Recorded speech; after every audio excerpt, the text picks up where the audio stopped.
Hey guys, just me, David's in bed.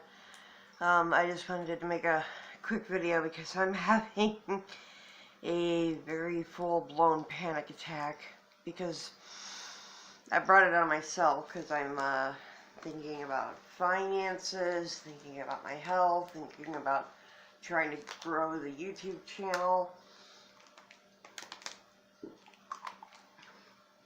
thinking about David's health, my kitty's health, how we can afford anything if something were to happen, if an emergency were to happen.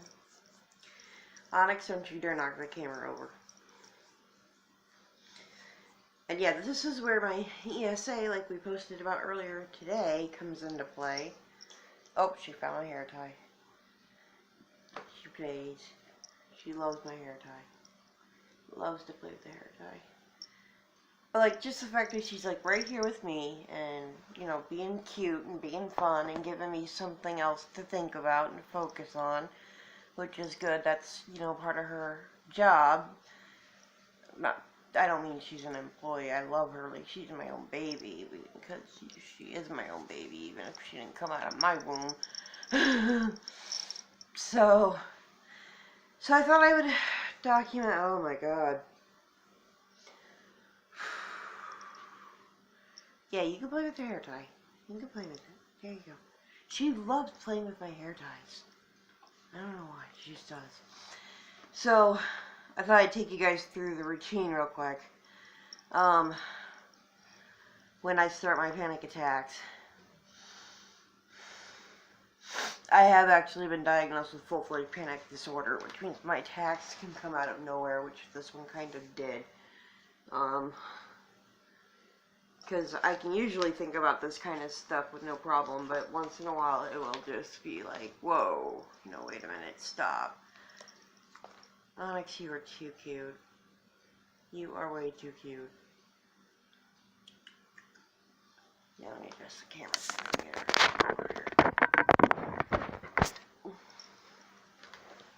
Onyx, come here.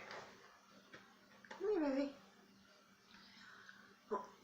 Well, okay, so usually my first step is medication. This is Ativan. Typical dosage is anywhere from 0.5 milligram to 3. My directions. Oh, you knocked the camera over, you goofy shit. Hey, how you doing down there on the floor? Let's try that again. Sorry. Alright, Onyx, don't do that anymore, please. Please don't do that. I know you love the camera and all that good stuff, but mine say take 1 tablet by mouth twice daily as needed for panic. I can take up to 2 milligrams a day. That's my 1 pill on my bottle is 1 milligram.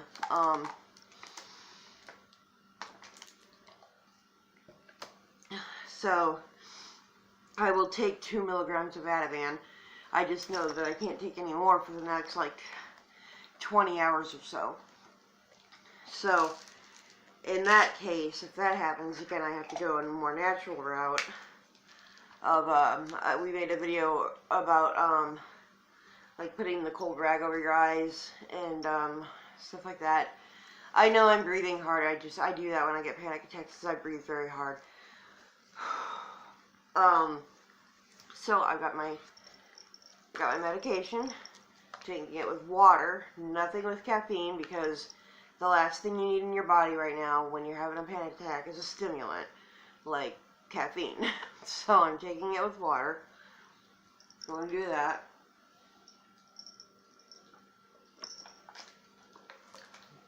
And hopefully, Onyx, I swear to God, please do not knock the camera over.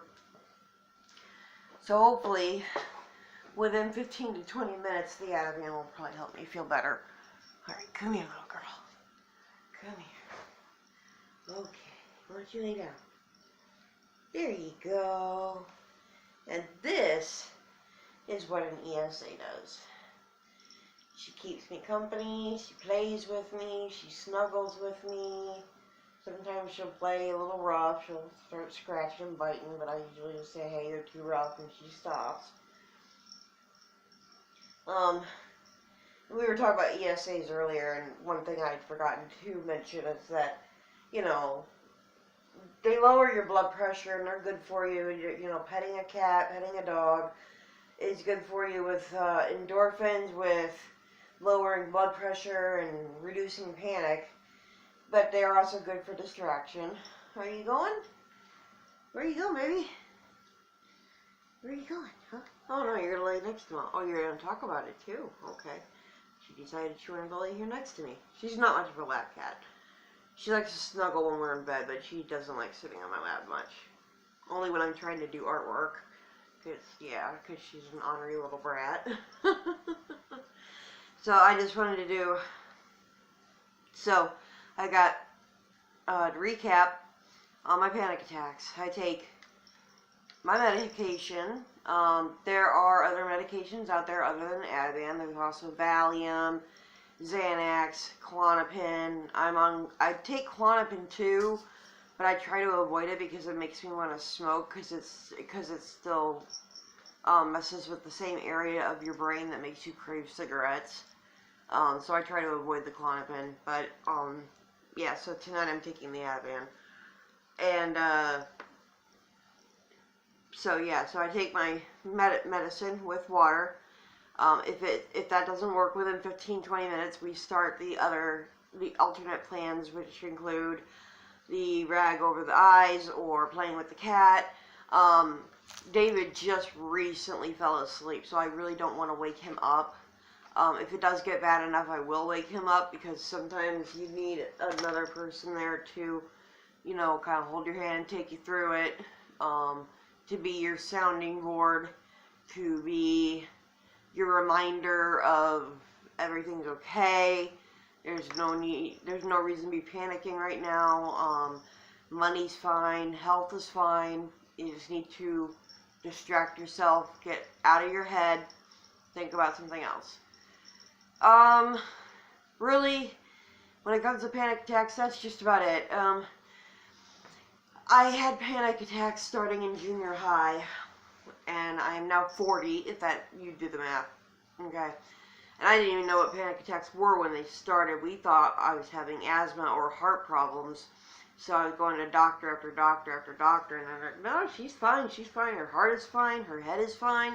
They did an EEG on my brain to see if I had epilepsy or something like that. They did CAT scans to make sure I didn't have any tumors or hemorrhaging or anything like that. They tested for just about everything except psychiatric illnesses. They did not test me for anything psychiatric, so they didn't even think to say, hey, it could be a panic attack, because panic attacks can feel almost identical to like heart attacks. Your chest does get tight, which is part of the reason why I breathe the way I'm breathing. And it can get to the point that it hurts. Your joints hurt, but your chest will hurt more than your joints, of course. But usually, I've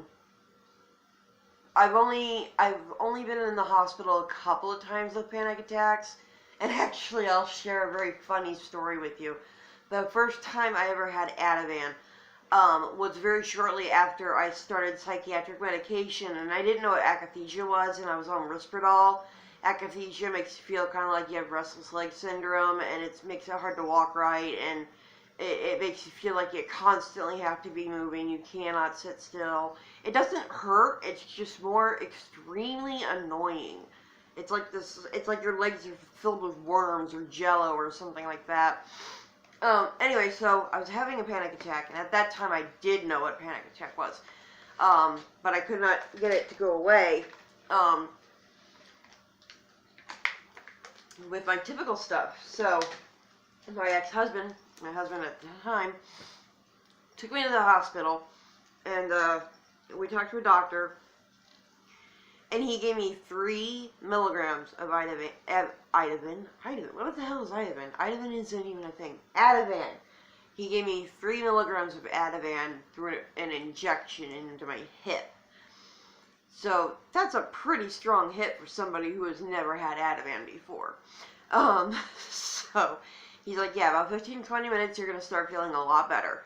And he was right. I did. I started feeling a lot better. Then I said, I've got to go to the bathroom.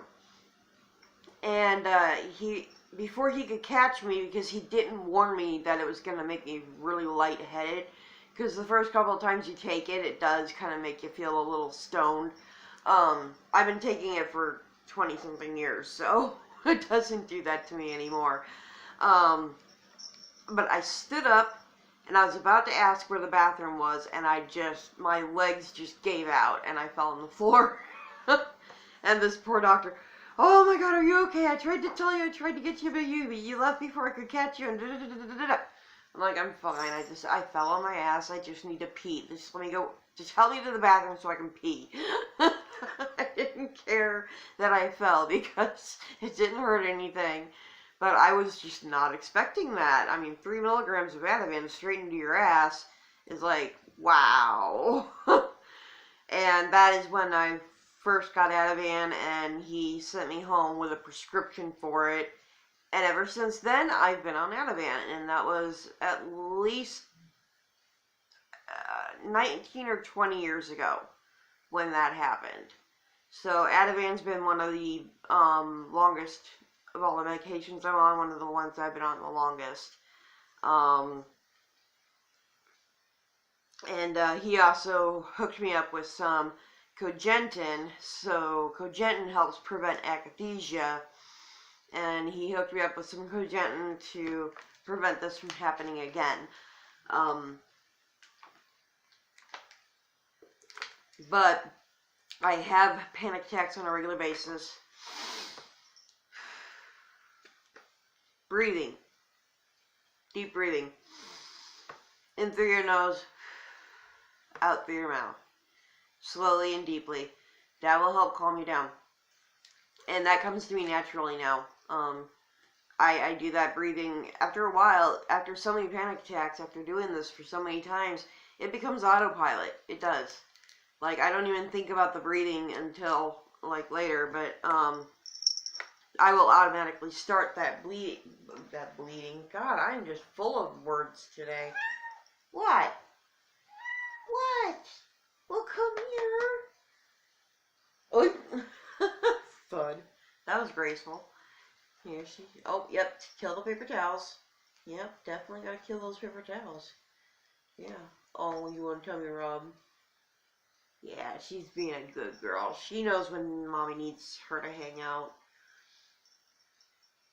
And she's a big help.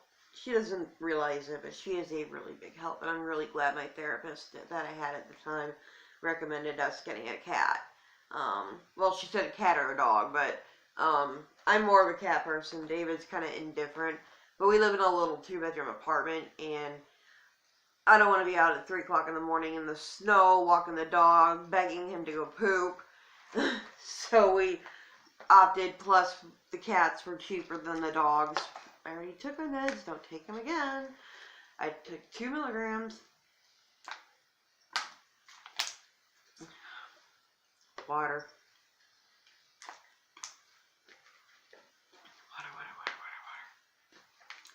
So I guess I could just wrap this up now.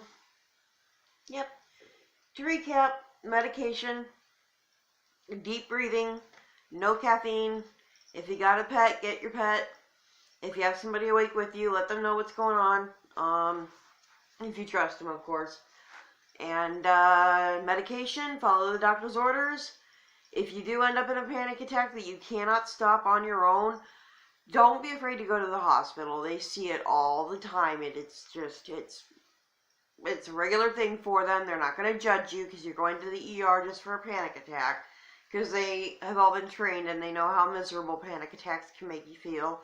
And plus, if you're new to panic attacks and you think you're having a heart attack, they're going to definitely want to check you out for that first. My first panic attack, I said, I'm having a heart attack. I'm having a heart attack. And they didn't mess around. They didn't even do triage. They just got me back into a room and got me on all the monitors. And then they did the triage while I was on the monitors, and they were, testing everything to make sure I was okay. which it turned out I was just having a panic attack that I wasn't aware what a panic attack was.